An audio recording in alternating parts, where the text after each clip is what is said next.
Bonsoir à tous, vous êtes sur RTI 1. Voyons tout de suite à ce qui fait l'actualité ce lundi 24 mai. Côte d'Ivoire, Niger, deux pays frères qui restent soudés en dépit de tout malentendu. Les délégations ministérielles des deux pays se sont rencontrées après les incidents qui ont coûté la vie à un Nigérien la semaine dernière en terre ivoirienne. Les familles du disparu et des blessés ont reçu soutien et appui. La région du Moronou s'est vue dotée d'infrastructures sociales et communautaires de base. Des châteaux d'eau, notamment, viennent mettre fin à la question de l'accès à l'eau potable.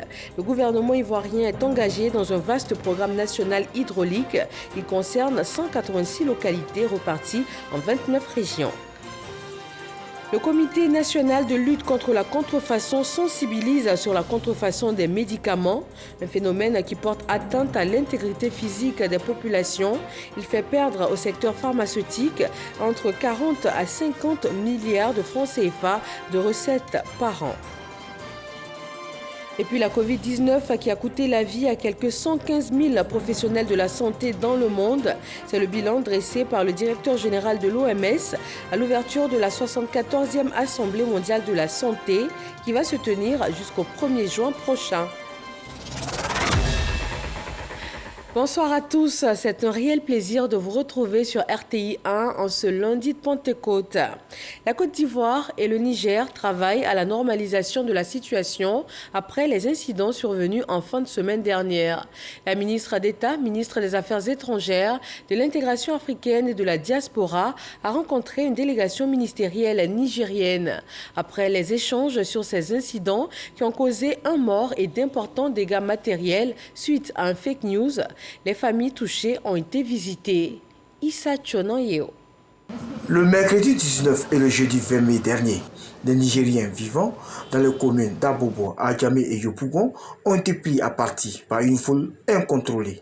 Ce, suite à un fake news sur les réseaux sociaux montrant une prétendue maltraitance d'Ivoiriens au Niger.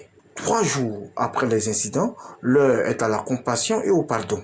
Ce dimanche, la ministre d'État, ministre des Affaires étrangères, de l'intégration africaine et de la diaspora, Kandia Kamara, a présenté au nom du chef de l'État, Alassane Ouattara, et du gouvernement les condoléances et des excuses à une délégation ministérielle du Niger. Je voudrais vous rassurer que le président de la République, dès les premiers instants, a donné des instructions fermes. D'abord, pour que nos frères et sœurs soient sécurisés et que le calme revienne. Il a demandé que des enquêtes soient diligentées immédiatement afin que les auteurs soient appréhendés et traduits devant les tribunaux. Ce qui a commencé. Fort heureusement, la personne qui est à la base de cet événement malheureux a été appréhendée, condamnée déjà à 5 ans de prison ferme et au paiement de 2 millions de francs CFA. En retour, le chef de la délégation nigérienne a traduit la reconnaissance de son président de la République à son homologue ivoirien. Nous sommes extrêmement reconnaissants à toutes les autorités. Au niveau préfectoral également, les dispositions ont été prises au niveau de la police pour sécuriser les ressortissants nigériens qui se sont trouvés dans des situations où ils avaient besoin d'un secours et ils ont obtenu ce secours. Merci, Madame la ministre d'État. Transmettez vraiment toute notre reconnaissance aux Ivoiriens, au président de la République, au Premier ministre, au gouvernement et à l'ensemble du peuple ivoirien. Après les échanges à la mairie d'Abobo, les deux délégations ont fait le tour des familles des victimes et les lieux des échauffourées. À Boboté, la Casa Anador, quartier Maroc à Yopougon, tous ces endroits ont reçu la visite des ministres ivoiriens et nigériens. À Bromakoté, à Adjamé, la ministre d'État Kandia Kamara et le ministre nigérien de l'Intérieur et de la décentralisation, accueillis par une foule nombreuse, ont fait escale dans un gabadrome. Vous voyez, malgré ce qui s'est passé, voici notre frère ici, qui tient encore son gabadrum et qui continue de nourrir ses frères ivoiriens. C'est-à-dire que nous sommes ensemble. Dans le gabadrum de Nassau, voilà, voici Nassau ici, voilà qui nourrit nos populations d'ici. Avec le bon garba que je viens de déguster, je pars avec le reste à la maison. Ça, c'est mon dîner de ce soir. Madame la ministre d'État vient de faire un geste d'un symbole extraordinaire. Elle vient de démontrer que le garba est le symbole aussi de la fraternité entre les Nigériens et les Ivoiriens. C'est la preuve de la solidité de nos relations et qui ont expliqué aussi la promptitude avec laquelle toutes les autorités, les forces de défense et de sécurité ont réagi de telle sorte qu'on oublie les événements qui viennent se dérouler. Le ministre nigérien de l'Intérieur et de la décentralisation n'a pas caché sa satisfaction face au leadership du chef de l'État, Alassane Ouattara, de poursuivre l'œuvre du premier président de la République de Côte d'Ivoire, celle de faire de la Côte d'Ivoire un pays de paix où règne la stabilité et la cohésion.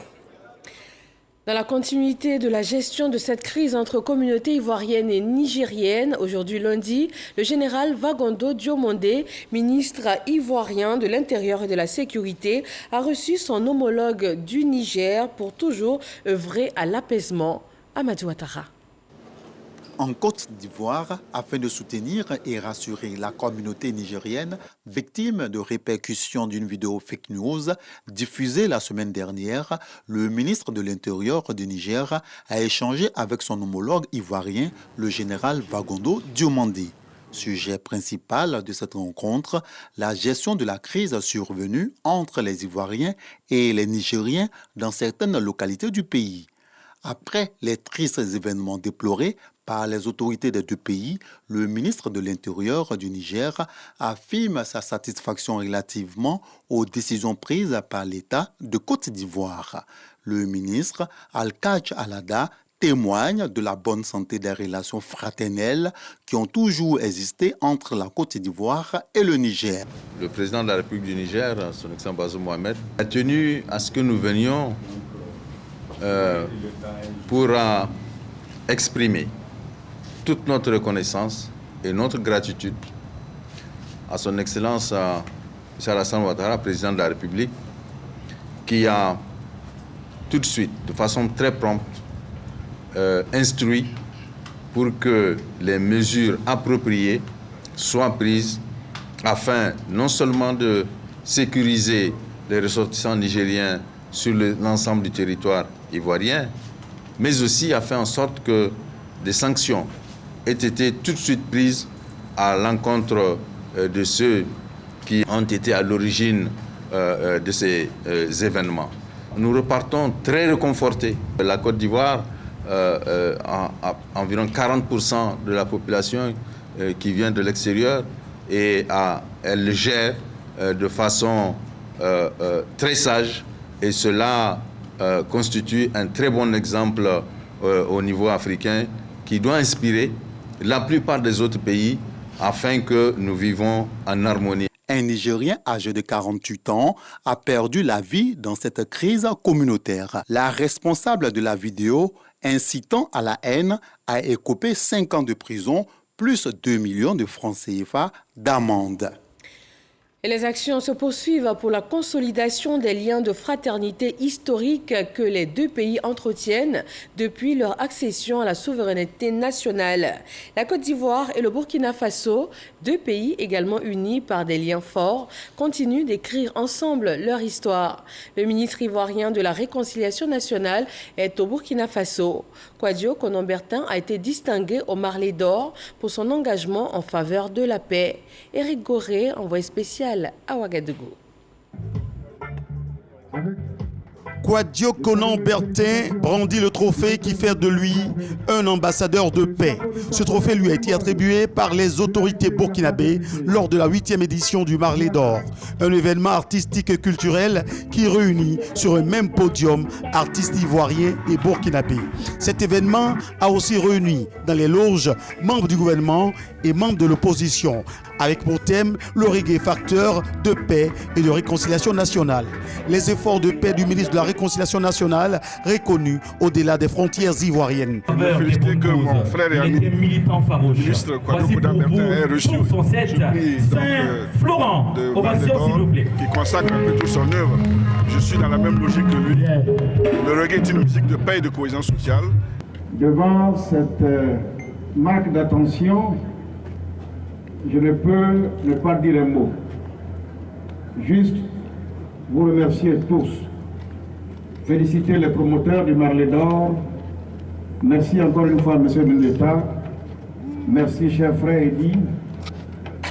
Je me retrouve de plein pied chez moi au Burkina. Le spectacle, lui, se déroule devant un beau public composé pour la plupart de jeunes. Ils étaient des milliers à vibrer au rythme des musiques des artistes qui se succédaient au podium. Le vivre ensemble, l'union et la cohésion nationale étaient les maîtres mots. Occasion pour les organisateurs de rendre hommage à l'armée burkinabé au front contre le terrorisme. Au cours de cette nuit culturelle et artistique, plusieurs artistes, chanteurs et musiciens ont été distingués, dont l'Ivoirien Ahmed Faras.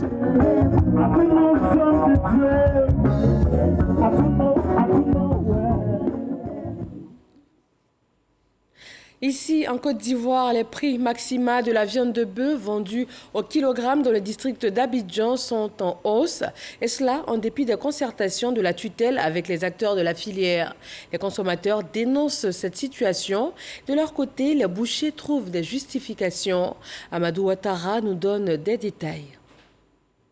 Dans ce communiqué, le ministre du Commerce et de l'Industrie et le ministre des Ressources animales et halieutiques portent à la connaissance des populations que suite aux concertations avec les acteurs de la filière bétail-viande, les prix maxima de la viande de bœuf au kilogramme en cette période de crise énergétique sont fixés comme suit. La viande de bœuf avec os à l'abattoir chez les chevillards grossistes, prix maximum est de 2300 francs le kilogramme. Chez les bouchers détaillants, à 2500 francs le kilogramme et à travers le district d'Abidjan, chez les bouchers détaillants, le prix maximum est fixé à 2600 francs le kilogramme.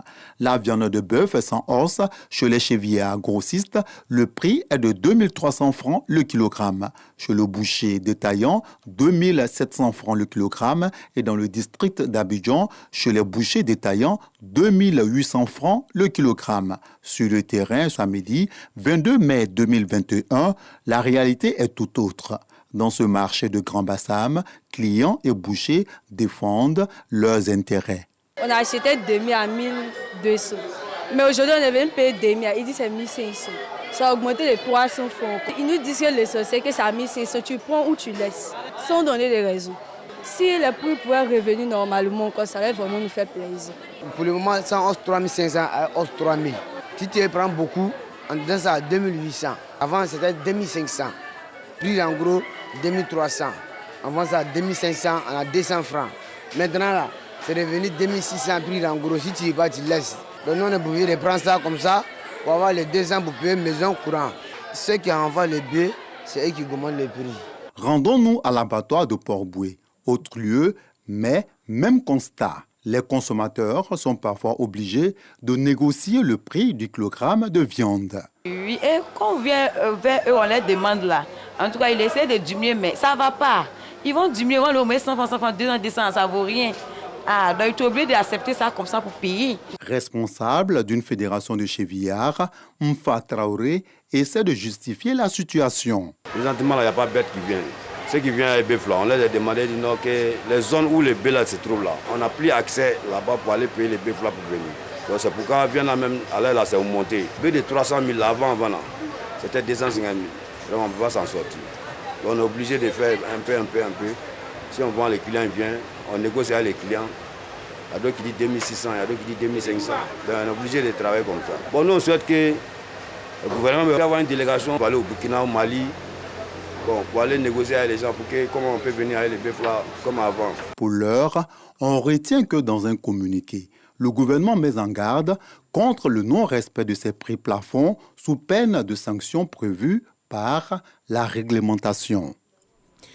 Dans le domaine de l'industrie pharmaceutique, ce n'est pas une augmentation que l'on déplore, mais la contrefaçon pour les médicaments qui prend de l'ampleur. Elle a un impact économique indéniable pour le secteur, mais porte surtout atteinte à l'intégrité physique des populations. Le Comité national de lutte contre la contrefaçon est en pleine phase de sensibilisation. Jean-Luc Mangbo. La contrefaçon des médicaments cause chaque année en Afrique des centaines de milliers de morts. C'est ce qu'a révélé Dr Sylvain Acho au cours de cette journée de sensibilisation sur le fléau à Yopougon. Directeur de l'établissement pharmaceutique et médical de Côte d'Ivoire, le conférencier a mis en épingle l'impact économique des faux médicaments. Selon le Conseil national de l'ordre des pharmaciens, cette perte est estimée entre 40 et 50 milliards de francs CFA par an, dont 5 milliards de pertes de recettes fiscales pour l'État de Côte d'Ivoire. Vous voyez que c'est énorme. Si on mène une lutte pour freiner ou bien réduire ces fléaux, non seulement l'industrie pharmaceutique ivoirienne va gagner, mais aussi l'État de Côte d'Ivoire va pouvoir avoir des recettes. Le choix de Yopougon pour cette journée de sensibilisation n'est pas fortuit. La commune est, selon le Comité national de lutte contre la contrefaçon, l'un des épicentres nationaux du fléau. Selon les marchés que nous avons visités, nous avons organisé des interventions. Il y a surtout les grands marchés qui sont infestés. On a le marché d'Agamé, on a le marché de Koumassi, on a le marché de Yopougon que nous avons visité hier par rapport aux matériaux de construction. Il y a l'Organisation mondiale des douanes qui a fait un contrôle dans tous les ports de l'Afrique de l'Ouest. Et le constat qui a été fait est alarmant. Il s'est trouvé que 8 conteneurs de marchandises importées sur 10 sont du faux. Le Comité national de lutte est bien conscient des difficultés qu'il y a à enrayer définitivement la contrefaçon, un commerce lucratif qui se nourrit à la sève de la pauvreté et de la corruption. La contrefaçon des médicaments rapporterait entre 75 millions et 200 millions de dollars à ses auteurs. Le président du Conseil économique, social, environnemental et culturel CESEC, Eugène Aka Awele, s'est rendu dans les locaux de la médiature de la République. Il a échangé avec le président de l'institution, Adama Tungara. Ensemble, ils ont décidé d'établir un cadre de travail plus collaboratif. Et le médiateur de la République qui vient d'installer dans les régions du Bafing, du Béré et du Haut-Dougou un nouveau médiateur délégué. La mission reste la même, la consolidation de la paix. Mamadou Kwasi. Le contact avec la population. L'institution, le médiateur de la République, en a fait une priorité dans la mise en œuvre de son programme, d'où la mise en place des comités de veille de suivi de la cohésion sociale, tout ceci couronné par l'installation des médiateurs délégués. Le district du Woroba voit l'arrivée d'un nouveau responsable des régions du Béré, du Bafing et du Worodougou. C'est une responsabilité lourde. Avec l'appui du corps préfectoral, nous allons servir la paix, la cohésion sociale. En remettant sa feuille de route, la secrétaire générale de l'institution, le médiateur de la République, a exhorté les autorités administratives, politiques, les chefs de communauté, ainsi que les leaders religieux à accompagner le nouveau médiateur délégué dans sa mission. Cette cérémonie d'installation d'un nouveau médiateur délégué à Séguéla résulte de la volonté de perpétuer et renforcer la présence de l'institution de médiation dans la région nord-ouest du pays afin de contribuer à la pacification du climat social. Sorodo Sile remplace à ce poste Fofana Brahima, appelé à d'autres fonctions, qui a ouvert cette délégation en 2018, après celle de Daloa, Odiéné, San Pedro et Gagnoa. La mission du nouveau médiateur délégué commence déjà avec les conflits latents, notamment l'opposition entre agriculteurs et éleveurs. À Korogo, le ministre de la Communication, des Médias et de la Francophonie, Amadou Koulibaly, a procédé à la remise aux populations d'infrastructures sociales de base, essentiellement des écoles et des pompes villageoises, afin de résoudre les questions de scolarisation et d'accès à l'eau potable. Léon Bro. Karafigué, sous-préfecture de Koni. L'école ouverte 3 ans après sa construction en 1994 par les populations couvre les 3 niveaux du primaire, mais avec seulement 3 salles de classe pour 226 écoliers, dont 112 filles. Les problèmes sont énormes, à la mesure où nous n'avons pas toutes les classes au complet. Nous avons, je dirais, emprunté le logement d'un particulier, d'un fils du village, ça fait plus de 20 ans, dans la poussière. Fini ces difficiles conditions de formation et d'apprentissage grâce à ces 2 bâtiments flambant neufs, soit un bureau de directeur et 7 nouvelles salles de classe, toutes équipées de tables bancs et de latrines. Plus de 50 millions de francs CFA investis par le ministre de la Communication, par ailleurs député de Korogo, pour aider à la scolarisation des enfants. À partir de 2021-2022, chaque enfant aura sa chaise assis convenablement. C'est dans les pré-campagnes même qu'il a promis. Et avant même les campagnes, même déjà, il avait déjà engagé les travaux. Donc nous sommes tellement heureux. La première richesse, en tout cas, ça reste la ressource humaine. Et c'est pourquoi il est important de donner à l'école toute sa place pour que tous ceux qui vont sortir aient les formations nécessaires pour pouvoir pérenniser toutes les œuvres de construction. Donc l'école reste pour nous une priorité et tous ceux qui connaissent la région du Koro savent que depuis 2011, nous sommes engagés auprès de l'école. Visite de chantier à Karagnon, sous-préfecture de Kombolokura. Amadou Koulibaly veut s'assurer de l'ouverture en septembre prochain de cette école, son don aux populations, puis remet les pompes réalisées par ses soins en réponse à la question de l'accès à l'eau pour ainsi booster le développement de 5 villages. Grâce à la sollicitude du chef de l'État, grâce à l'action du gouvernement, tournée vers le développement et l'amélioration du bien-être des populations, en un peu moins de 4 mois, Karagnon a eu de l'eau, aura de l'électricité et une école grâce donc au président de la République pour qui nous agissons ici dans la sous-préfecture de Korogo. Autre don du ministre de la Communication, ces 3 motos pour renforcer les capacités et l'autorité des chefs coutumiers de Karafigué, village également bénéficiaire d'une pompe à motricité humaine. Dans le Moronou également, l'État œuvre au développement inclusif. Des travaux de construction de châteaux d'eau ont été lancés. Le ministre de l'Hydraulique, Laurent Tchagba, a aussi inauguré des infrastructures déjà prêtes pour un meilleur accès à l'eau potable. Un vaste programme national hydraulique est en cours pour 186 localités ivoiriennes. Franck Adio. Dans la cuisine de son petit restaurant, Dame Elisabeth Safer, non loin, sa fille gère la ration d'eau, le précieux liquide dans ses bidons, difficile de combler besoins personnels et ceux de la clientèle en eau. On soupe pour avoir l'eau, ça va tirer puis pour avoir l'eau pour boire. La l'eau puis là aussi, c'est pas bon. Pour prendre l'eau là, on s'en dans la kiosque. Il y a un monsieur qui nous donne l'eau, 3 bidons à 100 francs. Nous aussi, on n'a pas l'argent. Une réalité partagée par tous ici à Anoumaba. Une sous-préfecture de plus de 7000 habitants. L'unique forage date de 1978 et ne débite que 100 mètres cubes alors que le besoin en eau est de 645 mètres cubes. Un déficit de 80%, d'où l'importance de l'activité du jour. Le ministre de l'Hydraulique, Laurent Tchagba, accompagné des forces vives et cadres de la région dont l'inspecteur général d'État, Wandoli Théophile, lance les travaux de construction du futur château d'eau.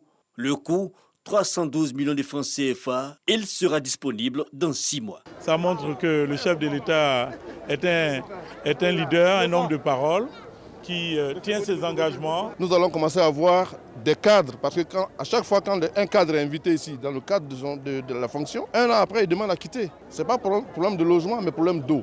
Au nom de toute la population, je dis merci au président de la République qui a bien voulu que ça se fasse. Ambiance similaire la veille à Abongwa, dans la sous-préfecture de Kotobi, département d'Ara. Des travaux d'équipement, d'infrastructures et d'extension du réseau d'eau sont lancés dans une autre localité, à Siakomassi, dans le département de Bongwanou. Un système hydraulique urbain est inauguré. était une tournée pour répondre à l'appel et je dirais à l'attente des populations au passage du président de la République lors de sa visite d'État. Le Moronou a fait des doléances et les doléances de la population, le numéro 1 c'est de l'eau potable.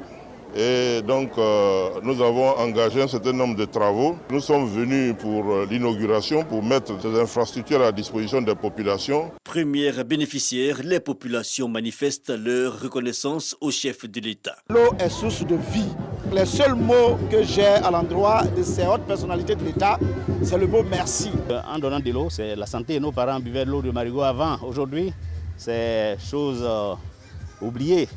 Tout le monde a de l'eau potable chez soi. En tant que fille du département et du Moronou, je suis plus qu'heureuse de voir mes parents qui sont satisfaits aujourd'hui à travers le lancement de ces travaux.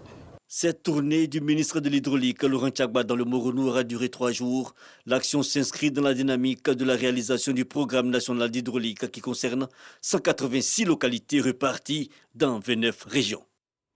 Une délégation de chefs coutumiers baoulés s'est rendue à Gli, un village de Divo dans le Lodjibois. Ces têtes couronnées ont exprimé leur reconnaissance au peuple d'Ida pour son hospitalité qui permet à la paix et à la cohésion de régner dans la région.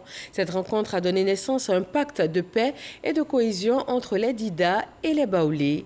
Mamadou Kwasi. Une délégation des chefs cantons et des chefs de village baoulés à Gli, siège du trône du peuple d'Ida de Divo. Ces têtes couronnées venues des régions de l'Ifou, du Béni, du Béké et du district de Yamsoukro viennent tisser un nouveau pacte de collaboration et de cohésion avec le peuple d'Ida. Nous sommes venus leur dire merci pour tout ce qu'ils font pour nos frères ici. Je demande aussi à mes frères, quand vous vous déplacez, on dit qu'on ne se déplace pas à sa coutume. On adopte la coutume qu'on trouve. Donc je leur demande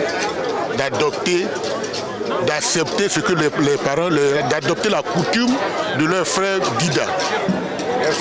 Leur façon de faire, leur façon de vivre. Les différents intervenants du peuple d'Ida ont rassuré l'ensemble des communautés vivant sur leur sol de leur détermination à être un peuple de paix et de cohésion. À Divo, nous sommes soudés. Voyez vous-même, les chefs communautés sont tous là.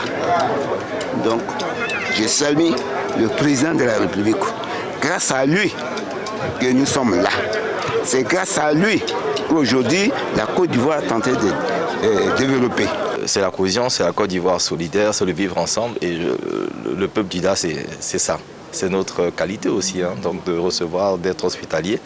Et aujourd'hui, le peuple baoulé vient. Je pense que c'est un début, un bon commencement et qui peut effectivement prospérer, en tout cas dans d'autres aspects. Cette démarche est saluée par les cadres qui ont saisi l'occasion pour inviter l'ensemble des communautés à s'unir autour des valeurs de paix pour la promotion du vivre ensemble, mais surtout pour accompagner le président de la République, Alassane Ouattara, dans son projet de développement de la Côte d'Ivoire. On ne cesse jamais de dire merci, parce que la chose essentielle, c'est la paix dans notre pays. Vous savez que le président de la République, sa volonté, c'est de vouloir développer notre pays. Et pour le faire, il faudrait qu'il y ait la paix.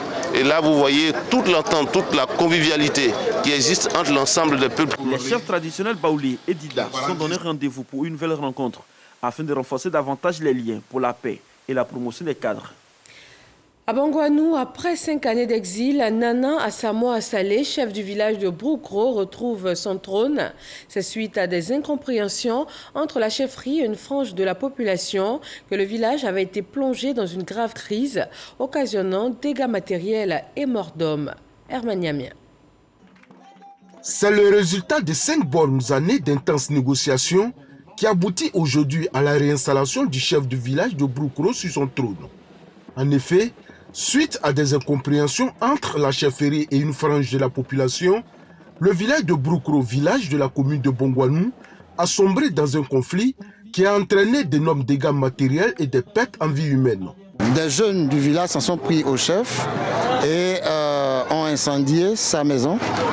Ils ont également incendié la maison du chef de terre, ce qui a entraîné donc un exil de nos autorités coutumières. Quelle joie pour la population, surtout pour les chefs traditionnels, les élus et cadres qui ont contribué fortement à ce dénouement heureux de cette crise qui a créé la division entre tous les fils et filles de ce village. C'est une cérémonie salutaire. Nous prions que la paix règne véritablement à Broukro. Aujourd'hui, de retour parmi les siens, le préfet des régions du Moronou a rappelé au chef de Broukro ses prérogatives avant d'inviter toute la population à l'union sacrée. Aux populations, surtout aux jeunes, au cadre du village de Broukro, le rôle assigné à une mutuelle de développement et à une association villageoise de jeunesse est d'aider le chef de village à mener à bien sa mission. Le préfet des régions a invité à cette occasion l'ensemble des chefs traditionnels, des élus et cadres à s'impliquer dans la résolution de tous les conflits de chefferie qui secouent la région.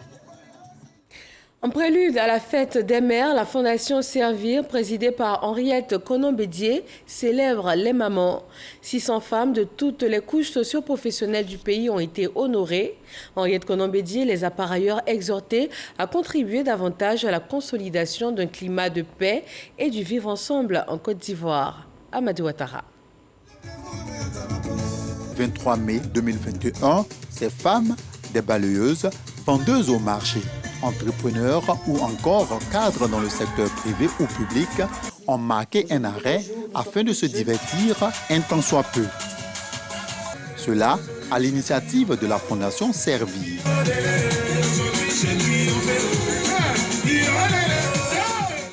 Ces mères sont venues de tout le district autonome d'Abidjan. Elles ont reçu des complets de pagne. Les heureuses gagnantes des concours de danse et de la plus belle maman sont réparties avec des enveloppes. C'est vraiment content faire des mères. Et c'est ma première fois pour avoir un complet. Aimer est le plus beau verbe du monde. On n'a qu'à s'aimer, c'est l'amour, vivre ensemble.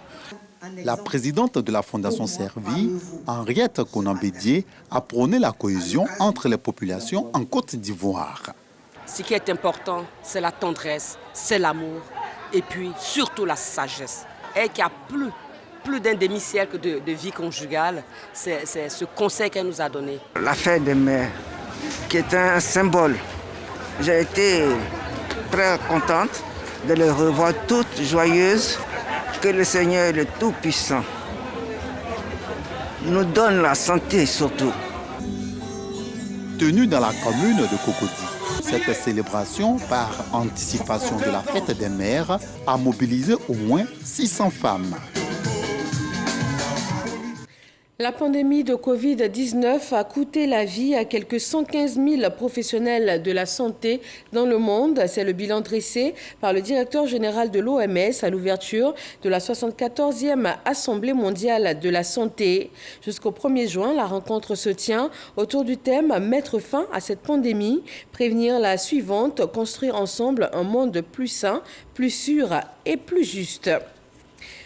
Au Mali, le Premier ministre de transition, Mokhtar Ouané, a indiqué, après avoir été amené lundi sous contrainte par des soldats chez le président, après notamment la nomination d'un nouveau gouvernement qui semble avoir mécontenté les colonels auteurs du coup d'État de 2020. Et nous reviendrons sur cette information.